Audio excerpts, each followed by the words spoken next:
This is one of two identical hoops I have. If I release it from rest, where will it hit the table? The orange marker is directly below the hoop. Pause the video and make a prediction.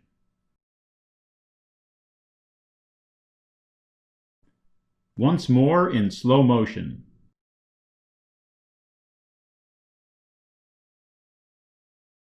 This is my other hoop.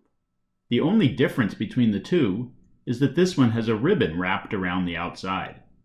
If this hoop is released when that ribbon is attached to the ceiling, or in this case my hand, where will it hit the table? Will it land directly below the release point, or will it swing off to the left or right? Pause the video and make a prediction.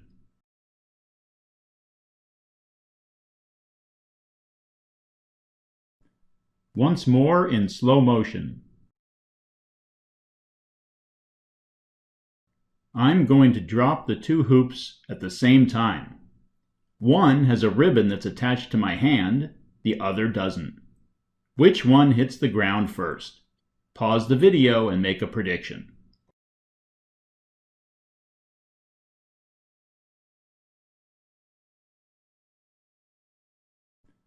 Once more in slow motion.